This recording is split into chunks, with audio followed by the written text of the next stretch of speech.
A year ago, a 9-year-old girl went to a laundromat and disappeared, eventually being declared murdered. Her death was declared unsolved, a tragedy buried, but her mother never stopped searching. And when a familiar man's name accidentally appeared in a child's drawing in a forgotten yearbook, the truth began to emerge. Marietta was a small town like so many others scattered across Georgia, unhurried, unremarkable, and seemingly never in a rush. Small houses lined streets that curved like lazy strokes on a schoolchild's paper. In the winter of 1972, the snow fell thicker than usual, blanketing rooftops and muffling the sound of footsteps. That morning, the sky was a dull gray, and the wind whispered through the bare trees, sounding like someone's close, hushed words. Mary Randall stood at the window of her ground-floor apartment, a dish towel in her hand, her eyes following her young daughter as she crossed the snowy yard. Debbie was bundled up in a scarf and a hooded hat, clutching a cloth bag containing the few coins her mother had given her, money to pay for the dryer at the laundromat down the street.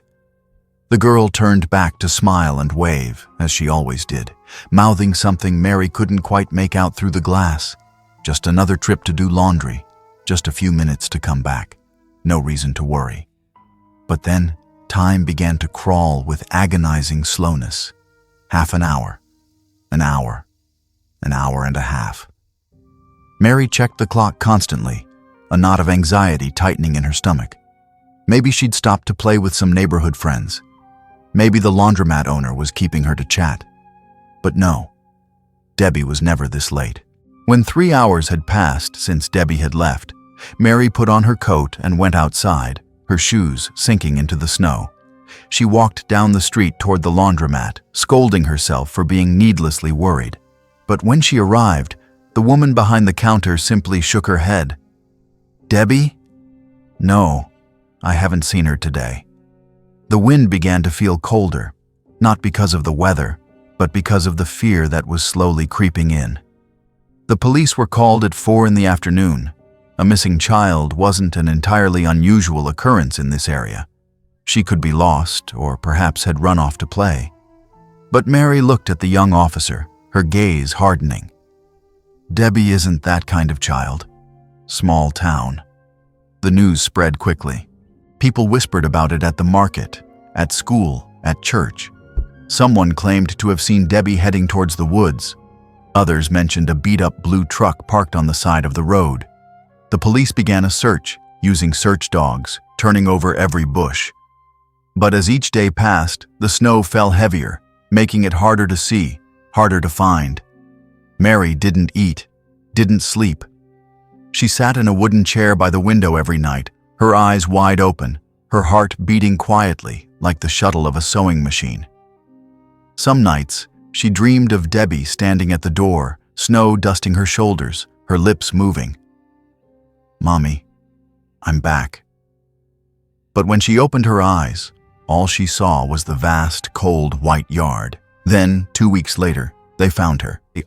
A tree trimmer discovered Debbie's body covered with dry leaves and a thin layer of ice at the edge of the woods, more than 2 miles from home.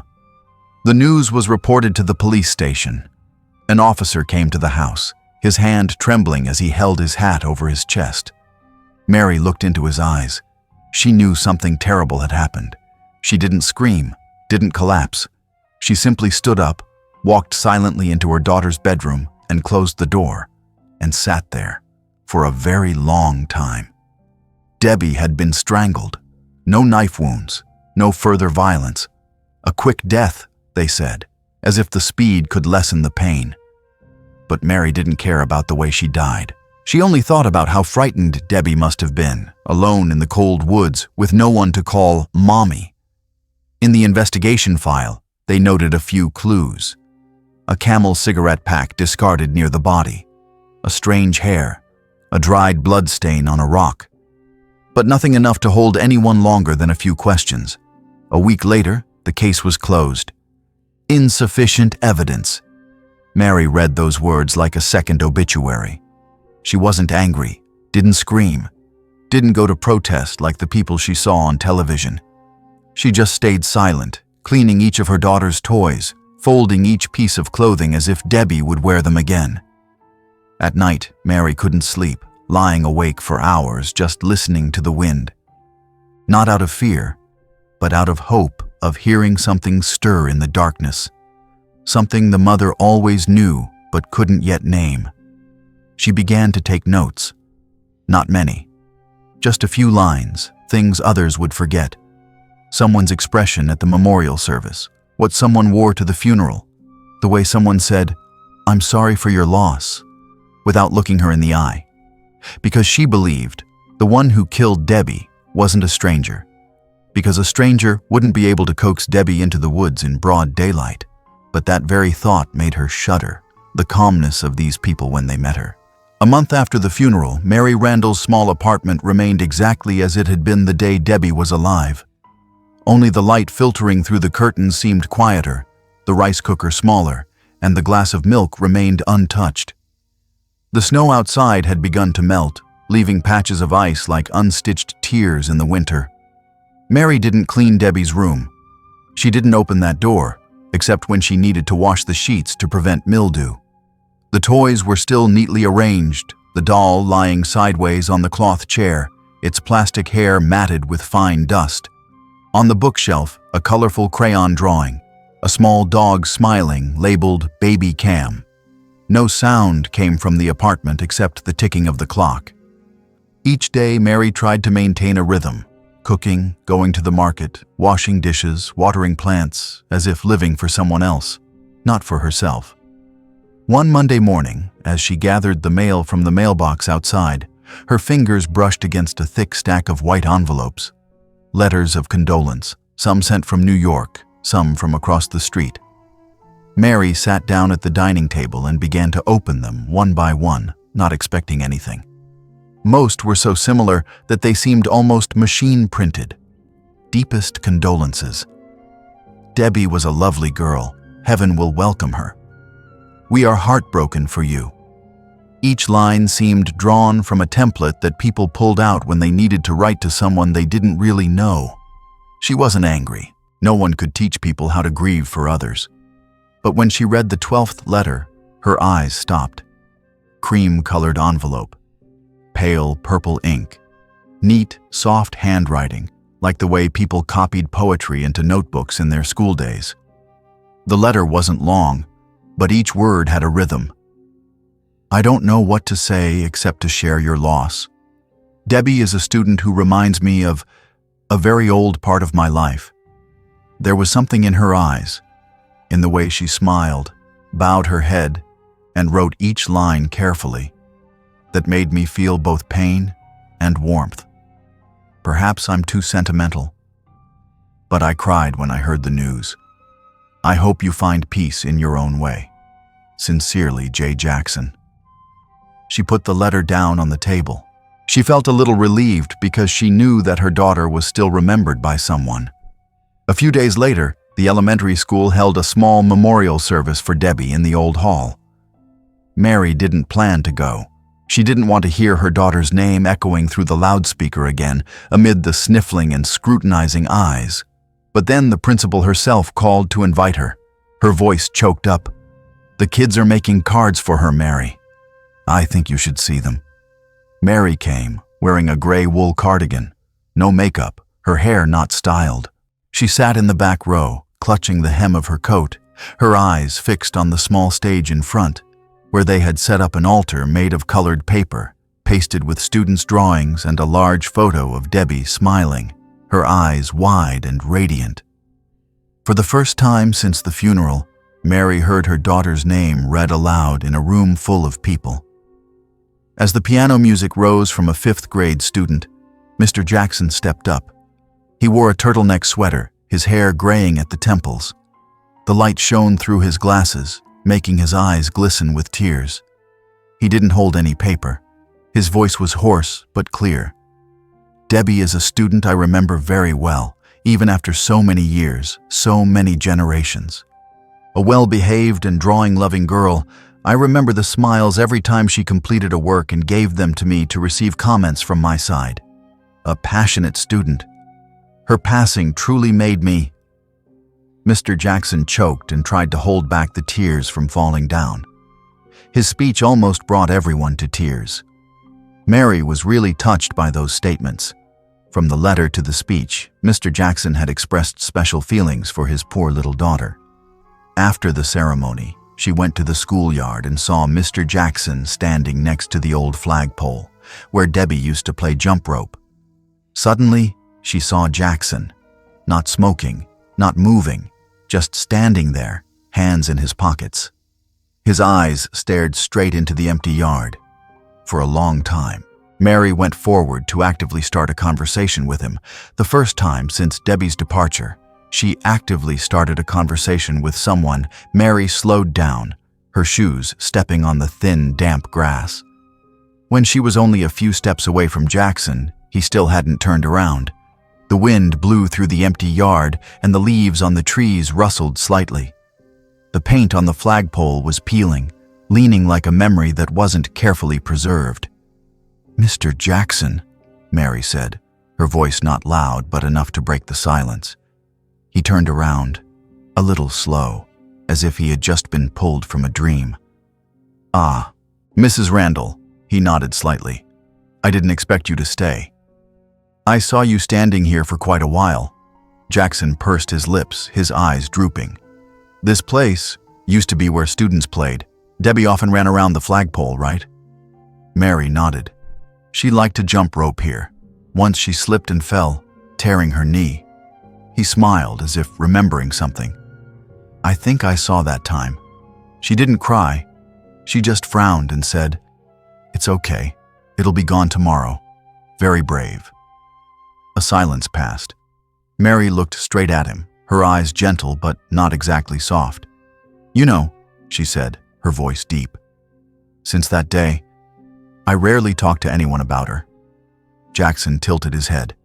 "I understand. Sometimes words only echo the pain. But today, I feel like I need to talk with someone who taught her, who used to see her alive, and who used to love her." He nodded slowly, his eyes shifting towards the playground. There was something special about Debbie, not just because she was smart or well-behaved, but because of that look. It's like... He paused. Then he turned to look at Mary, as if he had just realized what he was about to say. "Like who?" Mary asked, her voice soft, but each word had a clear meaning. Jackson was silent. Then he pursed his lips, looking down at his shoes. "Like someone I used to know, from a long time ago." A gust of wind blew through, making Mary's skirt flutter slightly. She didn't ask further, but she remembered every word. "Thank you," she said after a while, "for remembering her, no matter what the reason." Jackson looked up at her, seeming surprised by Mary's choice of words. "Not everyone understands that. Sometimes remembering is also a way to keep someone alive," he said. Mary pursed her lips, nodded. "But some people don't know that.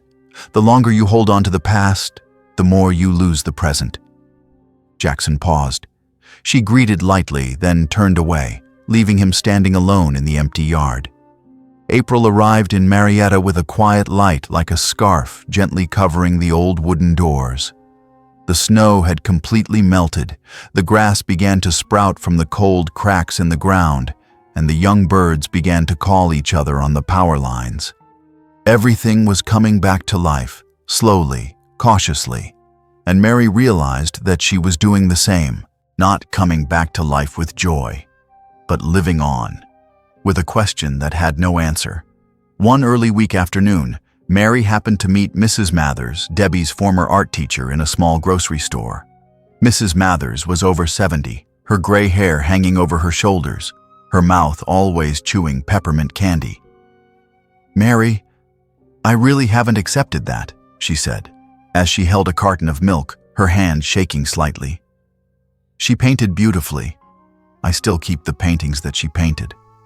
Mary smiled faintly, but then she continued to say, "Debbie was really a special girl.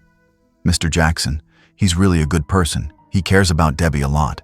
Sometimes he says that she's really like his sister, Sarah." Mrs. Mathers stopped halfway.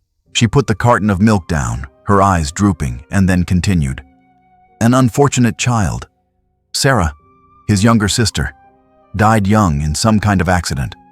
Since that incident, Mr. Jackson has changed completely. Less talkative, introverted, but strangely, also gentler with his students. Like, both loving and afraid. Mary nodded lightly, her heart twinging with an unnamed rhythm. Do you know what Sarah looked like? There used to be a picture hanging in Jackson's room. I remember forever. Slightly curly hair, very big eyes, always looking straight at the person as if wanting to ask something, but never asking. Children are always like that. Mary was stunned by that sentence. A real emotional conflict was taking place in her, making her unable to say anything to Mrs. Mathers. The initial feeling was to protect Mr. Jackson from charges because of what she had witnessed when reading letters and meeting him, but then gradually realized the abnormality when stringing together the events with Mrs. Mathers' words, all almost exactly the same. She recalled the moment when Mr. Jackson said she looked like someone and then paused for a beat. Why didn't he want to mention the girl's name?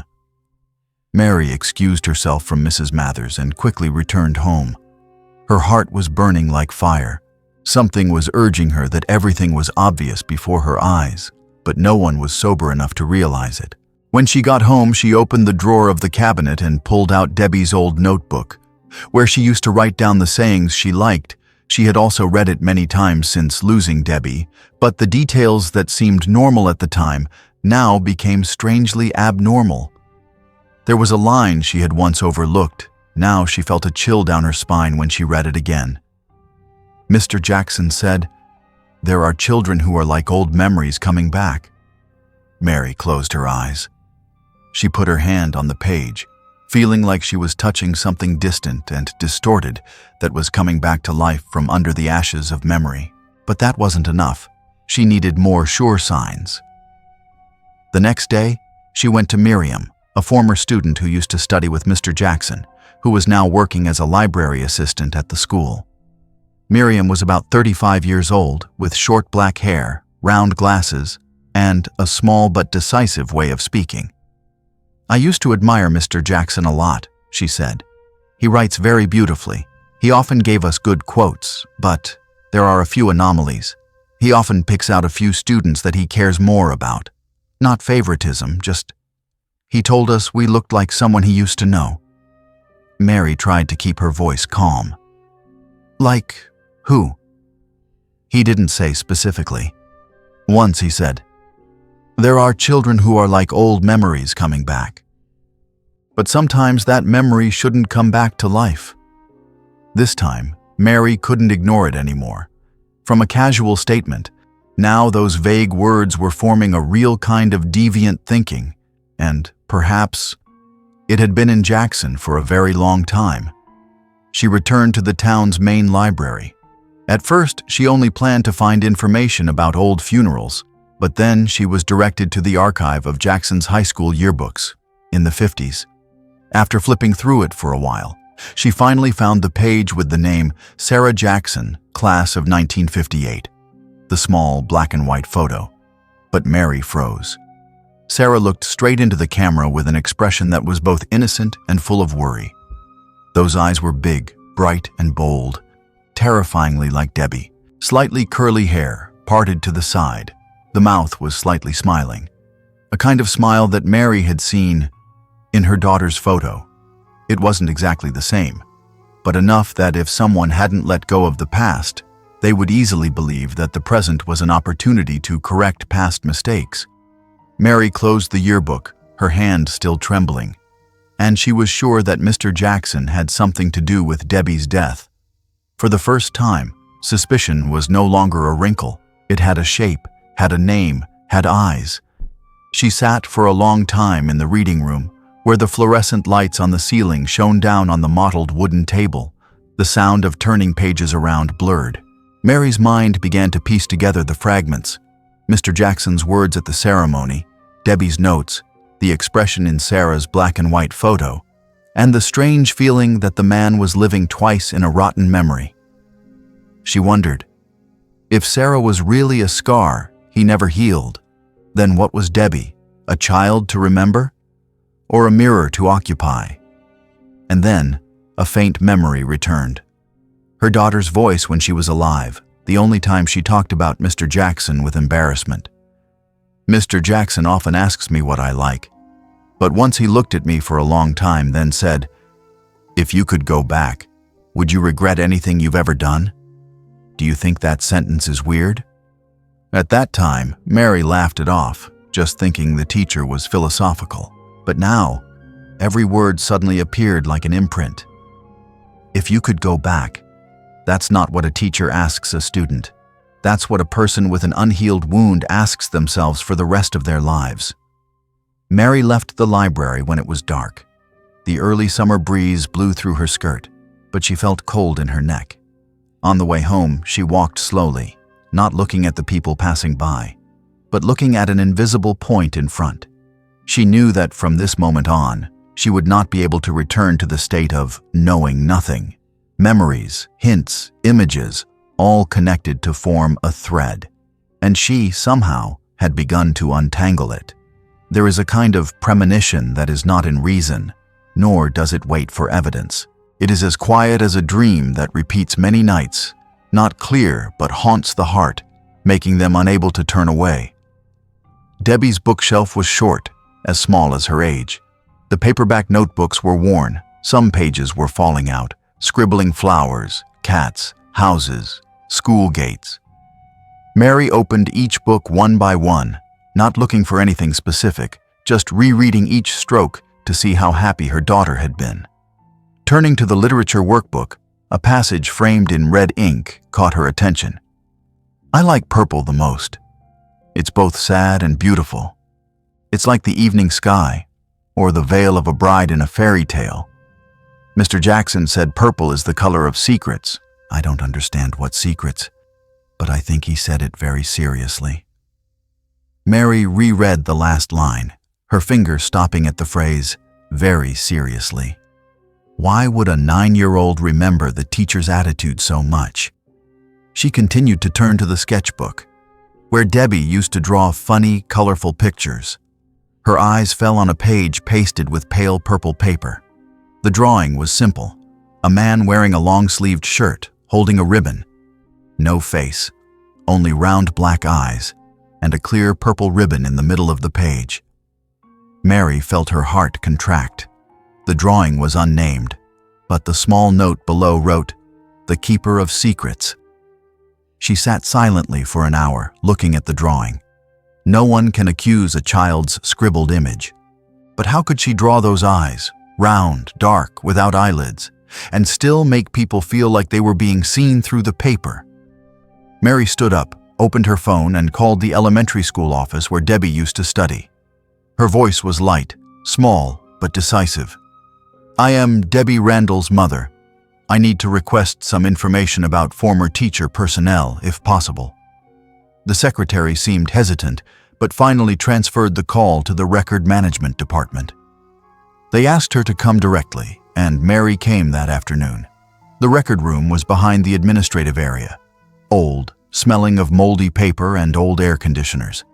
An elderly employee took her to the cabinet containing the school's personnel records from the 60s to 70s. Mary carefully turned each cover.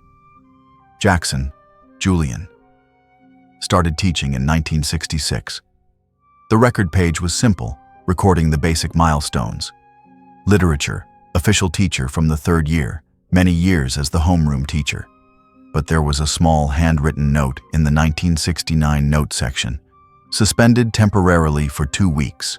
Reason not disclosed. Internal review. Mary read that line over and over. Her heart beat fast. Suspension for 2 weeks, for a teacher, was no small matter. But the record did not state the reason. No further information. She asked the record employee about that detail. The old woman squinted, sighed. "It's a very old story, but I remember there was a complaint from a parent. It must have been some misunderstanding. At that time, there were rumors that he talked to students a little too long after school. but there was no official complaint, so the school closed it. Mary thanked her and left the room. On the way out, she changed direction, passing by the school library, where Debbie used to borrow comics. She recognized Mrs. Grace, the old librarian who still worked part-time. "I remember Debbie," Mrs. Grace said when Mary asked about it. "She was polite, often asked me about fairy tales. Once she asked me what Mr. Jackson liked because she said she wanted to draw him a picture as a gift." "Did the teacher often come to the library?" Mary asked. Mrs. Grace nodded. "Almost every afternoon I saw him, even though he didn't borrow books, just sat reading, taking notes. Sometimes he stayed until 6 in the evening. Several times I asked if he needed to keep the room. He just smiled." Mary thanked her and left, her hands cold, even though the summer sun had spread through the corridor glass. On the way home, she felt her heart was tangled like a ball of yarn being pulled quickly. Each small detail, none of which was guilty, but added up to a scary shadow. A child wrote, "Purple is a secret." A drawing of a man holding a purple ribbon. A teacher who was once suspended, reason undisclosed. A person who often stayed after school. Mary didn't conclude anything. She still had nothing in her hands except small details. But her heart wouldn't be quiet. It was beating to a rhythm that was no longer imagination. The second memorial service for Debbie was held in early June, almost on her birthday. The school wanted to keep it small, more intimate, only inviting the old class parents, teachers, and a few acquaintances. The hall was small, the lights were dim. Debbie's photo was placed on the table, in the middle of a paper wreath made by old students. In the background was soft piano music, a few poems, a few recollections. Then Mr. Jackson stepped up. Unlike last time, today he seemed confused. His hand trembled slightly as he held the microphone. His eyes were teary, which made a few people below nod, slightly moved. Mary sat in the second row, only one row away from him, close enough to hear him whisper, "If she was still alive, if I had the opportunity to do everything again?" The sentence was not for the listener. It was like a self-spoken word falling into the silent space. Mary didn't take her eyes off him throughout the speech, not to find fault, but to compare. Jackson wore a long-sleeved shirt, neatly, but when he reached out to gently stroke Debbie's photo, her eyes immediately stopped at the small brown leather watch. The metal-plated watch face, classic style, exactly the image she had seen in the forensic sketch. A horizontal mark on Debbie's neck, not too deep, not caused by a tightening cord, but by the edge of something hard, small, possibly a watch when pressed in during the struggle. Mary's breath caught in her chest. It wasn't the watch that created the crime, she knew, but it was like a puzzle piece that had been lying disjointed, now fitting horribly with memory. After the ceremony, she didn't stay to chat. That evening, she didn't eat dinner, didn't turn on the lights, just sat in the kitchen with a copy of the forensic report placed on the table. Her eyes stopped at the last line. Round pressure marks on the neck, suspected to be caused by a metal-banded object, such as a watch or bracelet, not the cause of death but a sign of struggle. There are deep scratches on the back of the right hand, most likely caused by a child's nails. After reading, she closed her eyes, remembering how Jackson raised his hand, how he stroked the photo frame with his right hand. His hand had scars, long, streaks, pale. At that time, she thought it was just an old wound from a fall, from tools, who knew? But now it was no longer who knew. 2 days later, Mary went to the market as usual. It was sultry. The air was heavy. People in the supermarket were crowding in the small aisles. When she walked to the pharmacy counter, she froze. Jackson was standing there, talking to the staff. He was wearing a short-sleeved shirt for the first time Mary had seen, and the scar running along the back of his right hand was clearly visible under the fluorescent lights. An old scratch, thin but deep, had healed but not beautifully. He bought bandages, a tube of ointment. Not much. It could be an old wound, or it could be a new recurrence. But in Mary's head, there was only one thing. Debbie had scratched to escape and left a mark. Mary left the supermarket soon after, without taking any items. Back home, she reopened the file, adding the date, time, details, location of meeting Jackson, characteristics of the right hand. She sat down, leaning back in the wooden chair by the window. It started to rain lightly, the early summer raindrops tapping on the corrugated iron roof and on her heartbeat. For the first time, Mary felt like she was getting too close to the truth, so close that she couldn't see a way back. That feeling was not victory, nor relief. It was a kind of slow burning horror, as if she was about to peel off something that she wasn't sure she could bear to see in its entirety. And the scariest thing was that she couldn't help but continue. She couldn't live in this house, this street, this town, knowing that the person who called Debbie, like Sarah, was still walking freely between grocery stores, between school hallways. She closed her eyes. Outside, the rain was hitting the window pane. On the table, the file was still open. The paper was yellowed. The letters were blurred. But she knew that the truth about her daughter's departure was becoming clearer and clearer. One early spring afternoon, the town of Marietta was as quiet as a patient who had just recovered. Drizzle collected into drops on the glass, reflecting the pale color of the sky.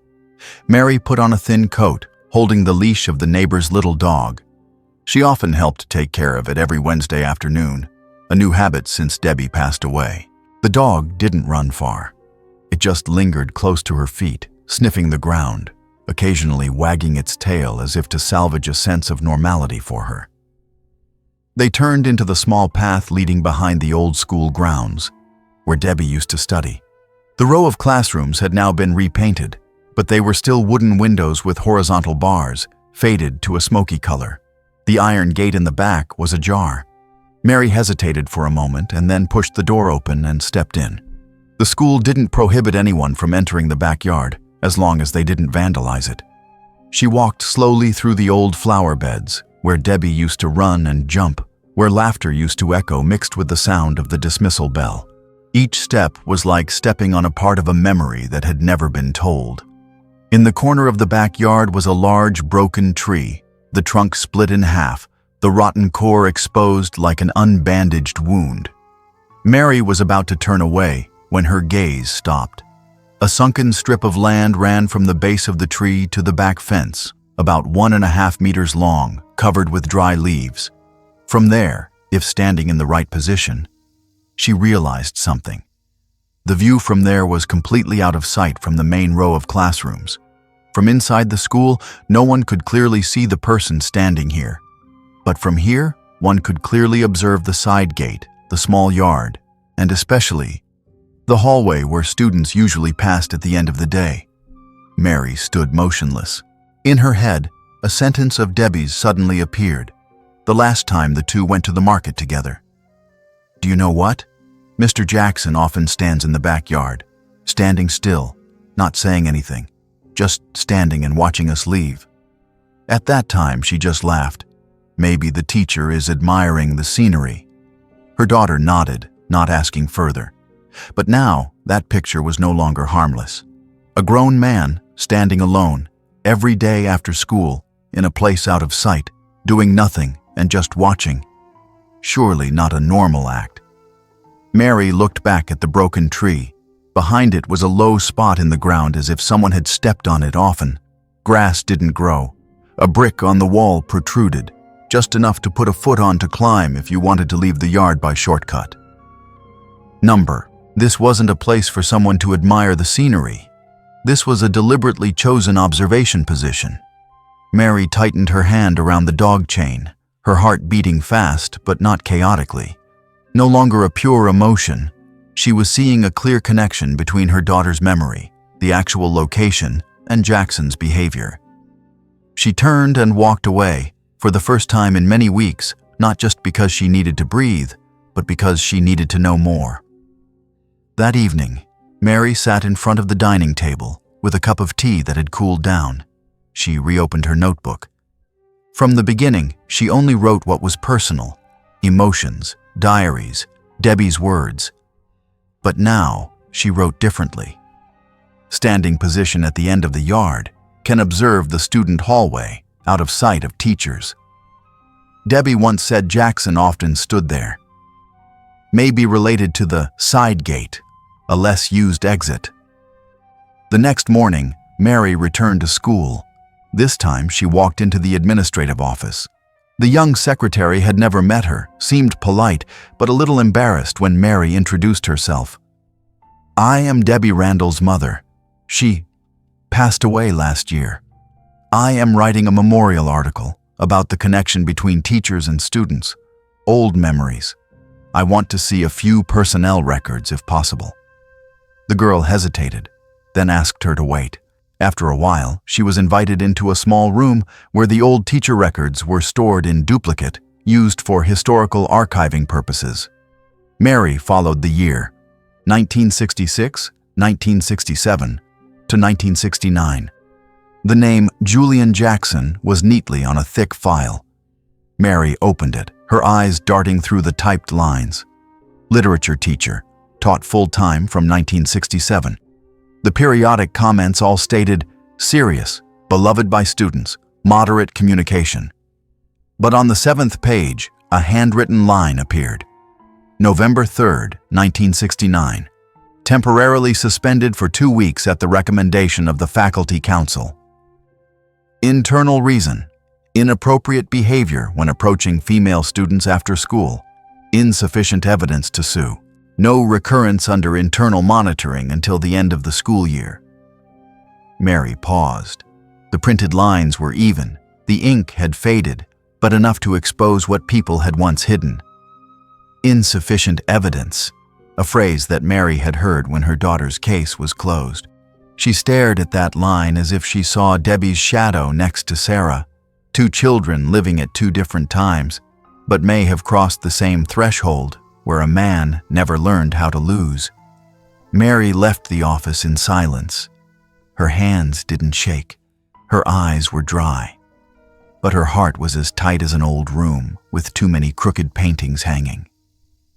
This was no longer a premonition. This was the memory of a mother waking up. On the way home, Mary didn't go straight. She stopped at the old park near her house, where Debbie used to learn to ride a bike. It was mild, but the wind still carried the cold moisture from last night's rain. The stone benches were still wet. She didn't sit. She just stood, looking at the flat surface of the lake, her eyes unblinking. Someone walked by and greeted her. She didn't hear. In her head now was a map that was gradually being pieced together. Each small detail, scattered pieces, each glance, each old word, each old scar on a man's hand.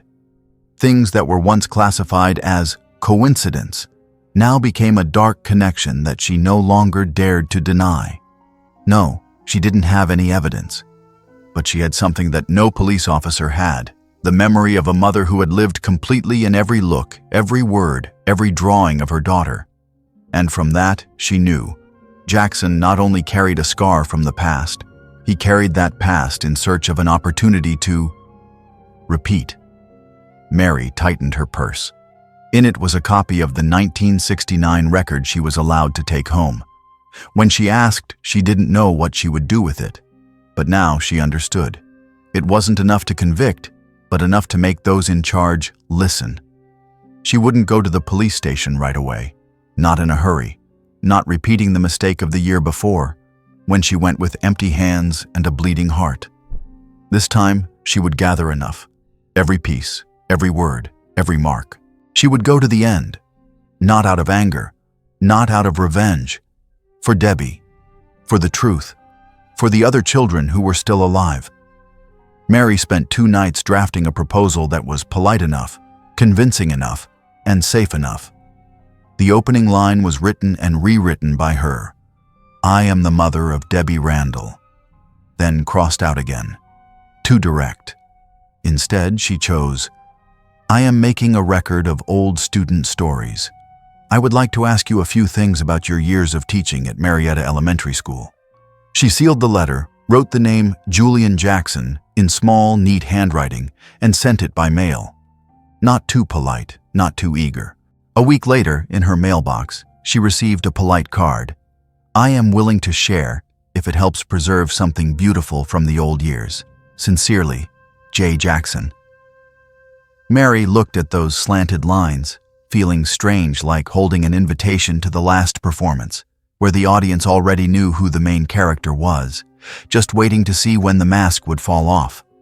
That afternoon, she chose a gray-blue cardigan, a decent style, not too sloppy nor too luxurious. Hair tied low, neat. She carried a hardcover notebook in which she clipped a few sheets of white paper, no real questions, but enough to pretend to have. Jackson's house was on the southern edge of town, nestled under the shade of an old oak tree. The front yard was carefully trimmed, the windows closed, the curtains were cream-colored. Mary rang the bell. The bell rang 3 times, then the door opened. Jackson looked the same as before: thin, gray hair, black-framed glasses, gray mouse turtleneck sweater. But there was something slightly different in his eyes.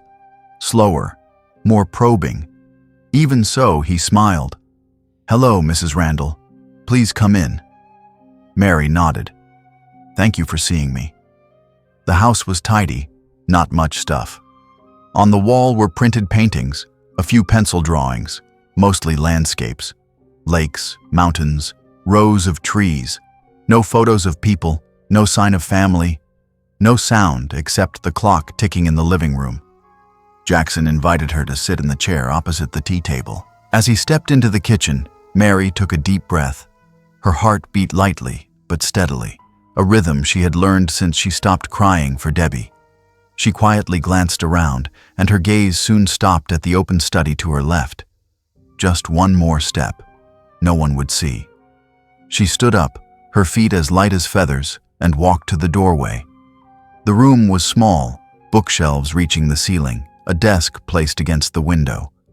Under the desk was a low cabinet with a lock, a classic brass combination lock, 3 numbers. She didn't touch it, just stood there, looking, remembering. 3 numbers, brass lock, slightly worn knob. The hinge gap was dust-free. Next to the cabinet was a small sealed paper box, unlabeled, cardboard, frayed edges. Nearby on the desk was a bottle of purple ink, half-dried. Mary recognized that color.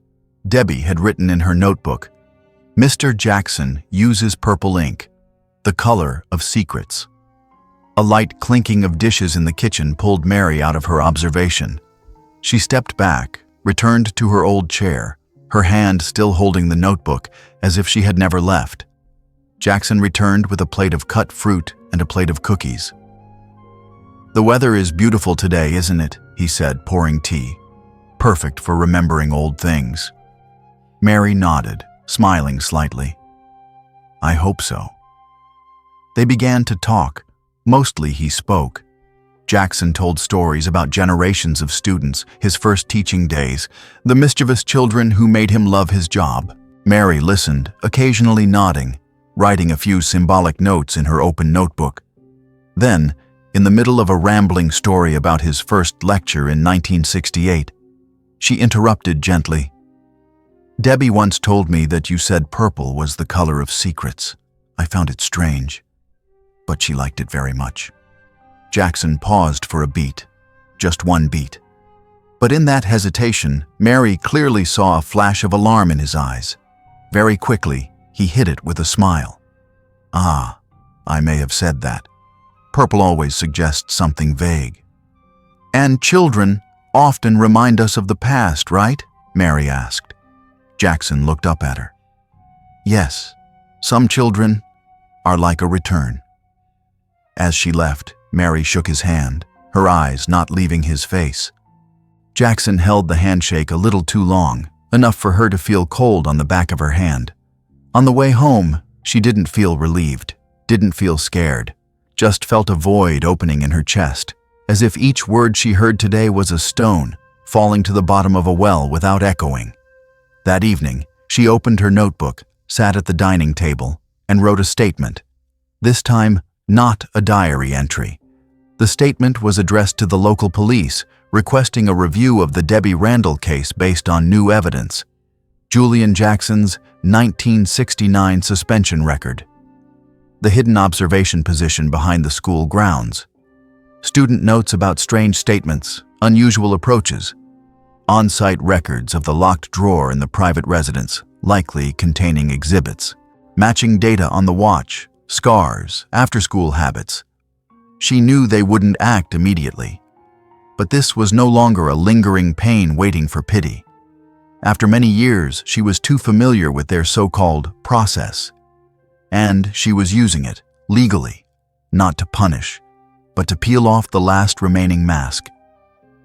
The Marietta Town Police didn't often handle serious cases. In the past 20 years, they mainly dealt with lost dogs, car scrapes, or neighborhood quarrels. So when they received the file from Mary Randall, they were more cautious than enthusiastic. However, this time there was a difference. Mary's statement was not a typical lament. It came with concrete evidence, quotations, photos of the schoolyard location, a copy of the 1969 personnel suspension record, and most importantly, she didn't ask to arrest anyone. She only requested an administrative inspection order based on the provision for preserving evidence in an unclosed investigation. A week later, they were at Jackson's apartment. 2 plainclothes officers, polite, according to regulations. Jackson didn't interfere. He greeted them with a tired, courteous appearance, prepared tea as he did when he met Mary, but his eyes were somehow duller, as if he knew the sleep ahead would no longer be peaceful. The inspection was gentle. Bookshelves, study, drawers, personal paper storage boxes. The bedroom was so tidy it was chilling. No paintings, no photos. The police thought they would find nothing but timesheets and a few old novels, until one of them opened the bottom drawer in the bookcase. A small notebook, brown faux leather cover, old glue-bound spine. No title, no date. Just the first line scrawled in handwriting, memorable students. They flipped through each page. Short paragraphs, sometimes just a few words. Student name, characteristics, thoughts, regular, neat notes. Julia, talks a lot but knows how to listen. Likes cats, hates group work. Elliot, could become an artist if his parents would listen. Debbie, very polite, long hair like Sarah, eyes bright as the beginning. The police stopped at the last line. Debbie, an unmistakable name. And next to it, long hair like Sarah. Sarah, Jackson's sister, the one Mary had traced in the old yearbook, with a face that chillingly resembled her daughter. They continued reading. Debbie smiles the same. The resemblance is so great that I feel forgiven. If I do it right this time, it might be different. The police looked at each other. They knew they couldn't see these lines as a confession, but these weren't harmless comments. These were the words of someone trying to weave an old memory with the flesh of the present. That evening, they took the notebook to the analysis room. One of the 2 remembered what Mary had mentioned. A month after Debbie's death, she received an anonymous letter, not sent by mail but slipped under the door, handwritten lined paper, slanted to the left. That letter was still kept by Mary in an envelope, clipped in her diary. They asked to borrow it, comparing it with the handwriting in the recovered notebook. The forensic lab took 3 days. When the results came back, everything suddenly shuddered. The handwriting matched. No need for overly complicated comparison software. Even with the naked eye, one could recognize the emphasis on the letter G, the way the comma was curved, and the letter T with the long tail that was strangely similar. In the anonymous letter it wrote, "I don't know why it's like this. She looks too much like the one I lost. Maybe I just want to be forgiven, but everything has gone further than I thought."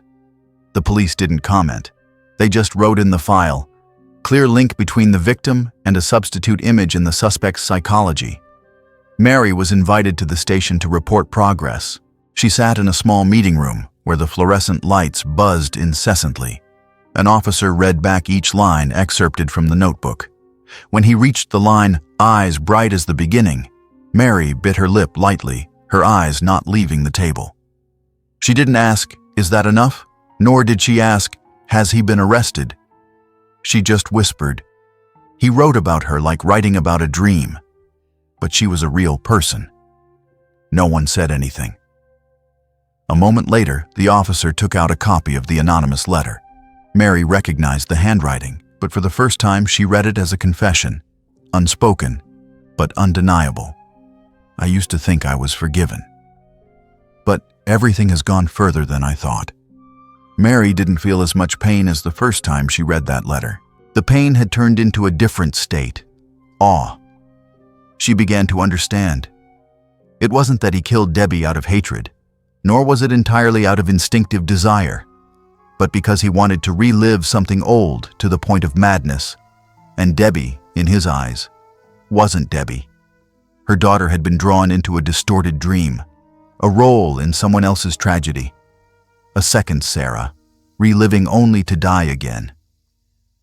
As she left the police station, it was dark. The streetlights cast Mary's long, staggering shadow. She walked slowly but didn't shake.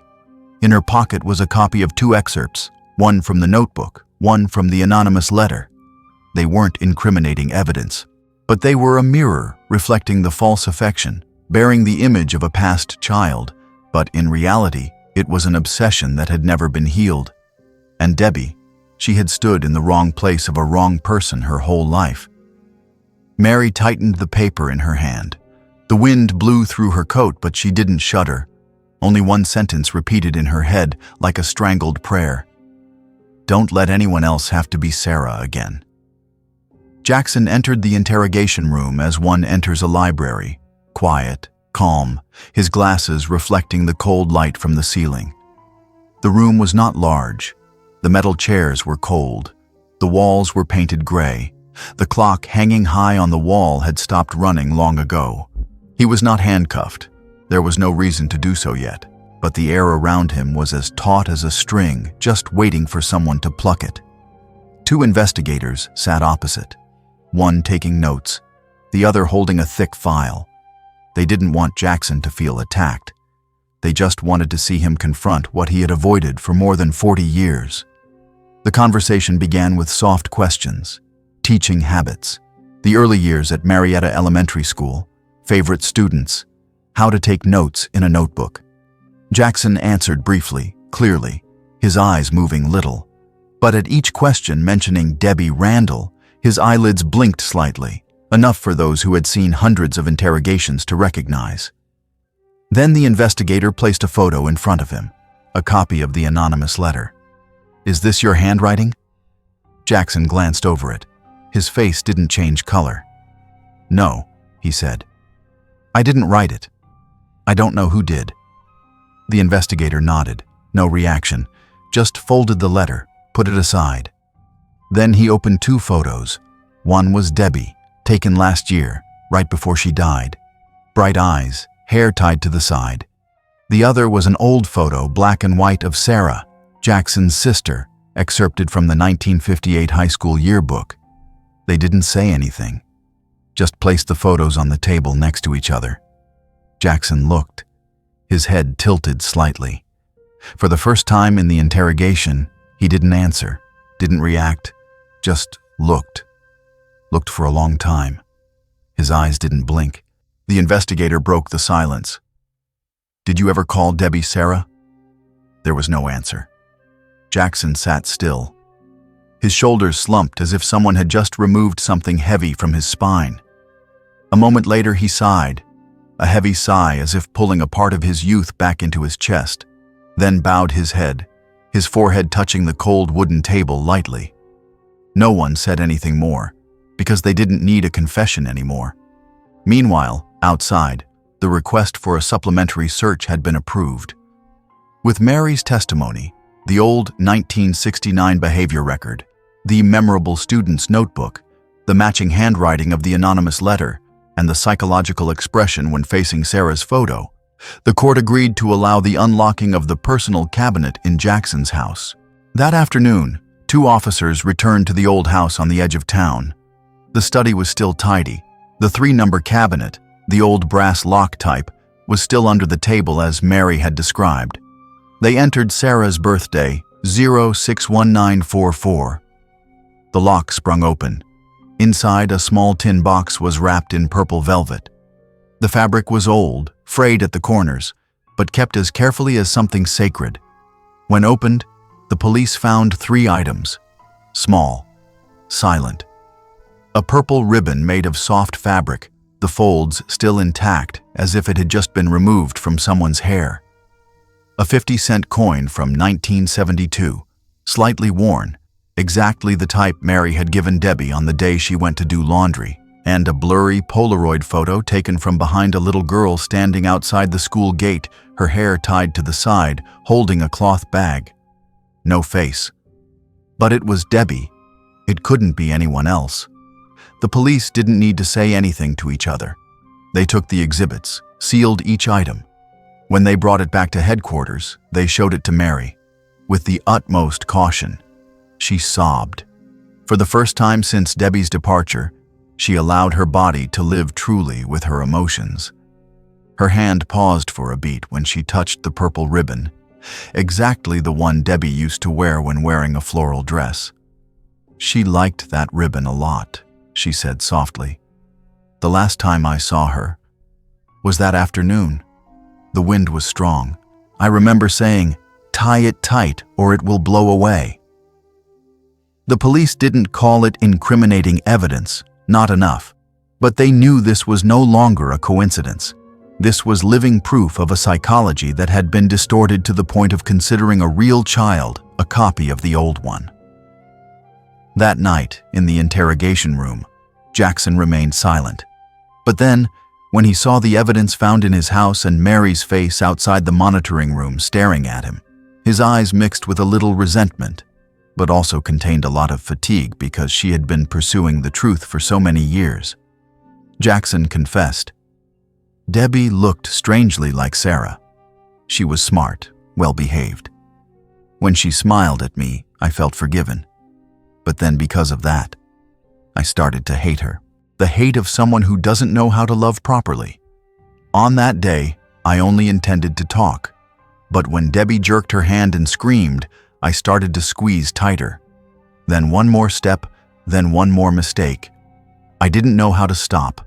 When everything was over, I hid the body, thinking that with enough time, I would forget.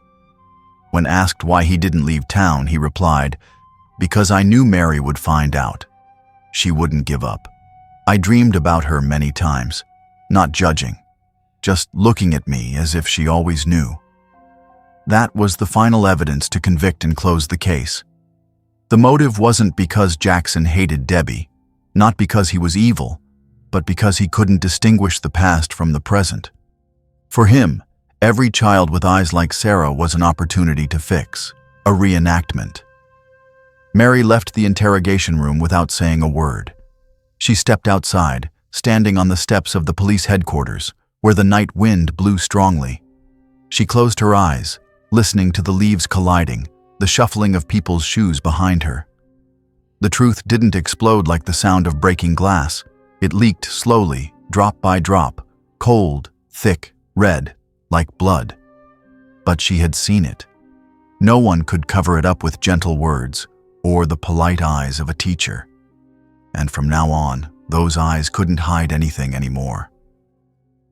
The following spring flowed into the town of Marietta with a light as gentle as a breath. The roofs that had been damp through the winter had dried. The young grass crowded up along the edge of the walkways, and the old oak trees in the park began to rustle with the whispers of April again. The trial went as expected. The old defense lawyer refused to take the case. The new lawyer only requested a trial with a humanitarian spirit, but in front of the exhibits, photos, handwritten letters, keepsakes, and the chilling silence of the defendant, the court sentenced him to life imprisonment. Mary didn't attend the sentencing hearing. She had participated in all the hearings, taking statements, confronting, verifying, answering reporters. Enough to know that Jackson would no longer walk across the schoolyard, would not stand by the broken tree waiting for any child to leave. But she didn't come to the final session. She couldn't hear his last words, she said to an acquaintance, so I don't need to hear them either. Instead, that morning, she was at home. On her soil-stained hands were several sprigs of purple lavender, the flower that Debbie used to love. She had prepared the soil from the month before, choosing to buy seeds from the old shop where the two had stopped when she was in the 3rd grade. The backyard, where weeds used to grow knee-high, was now neatly shaped into a rectangle with a white fence, a repainted wooden bench, and a flower bed waiting to bloom. She didn't plant it because she hoped she would come back. She planted it so that she would stay. Every morning, Mary made a pot of jasmine tea, brought it to the chair, her eyes facing the purple flowers that were beginning to bloom. She didn't wait for anything, didn't count the seconds, didn't look at the clock. She just sat, like someone guarding a region of memory. Occasionally, the wind would bring the chirping of birds, the tiny sparrows nesting on the chimney of the house next door. A neighboring child often ran by, wearing a crooked backpack, his eyes as bright as Debbie's. One day, he stumbled on a protruding brick, sat down on the ground, tears welling up. Mary ran over, lifted him up, dusted off his pants. "It's okay. Fall and get up. You have to continue living, continue fighting, and enjoy life." The child was surprised, then smiled broadly, called "Mommy" loudly, and ran away. Mary stood for a moment, her hand not yet withdrawn from the air, as if she had just sent an echo from the past back to where it originated. She sat down on the chair, the sun shining through the trees, creating a cross shadow on the ground. On her hand, the small notebook Debbie used to use, now only a few last pages left unwritten. Mary placed her hand on the blank page, not writing anything more. But in her heart, she said softly, "You can rest easy now, Debbie. The darkness can't hide anyone anymore." The pain didn't disappear. No one can teach a person to forget how to be a mother. But the emptiness of loss had been filled with something else, knowing that her child had not been forgotten, not erased, not swallowed by the darkness as if she had never existed. Debbie had been present, had laughed, had said, "I like purple." And now, under the sun, under the flowers, under the gentle gaze of her mother, she was still there. Not in her old form, but in the truth that was told, in the other children who still smiled and called Mommy every morning. On the day the trial ended, the verdict was published in the town newspaper. Some people discussed it, some were outraged by the silence of the perpetrator. But Mary didn't keep any newspaper. She didn't paste it on the wall. She didn't save it in a box. She just needed to know that justice had been served. Her daughter had been given justice, and surely no one would have to suffer like her and Debbie again. That was enough. Once, a young woman came to knock on the door. She said she was a journalist and wanted to interview her about the case. Mary smiled politely, invited her in for tea, but refused to tell the story again. "I have nothing more to say," she said, pouring water. "I've said it all, by replanting the garden."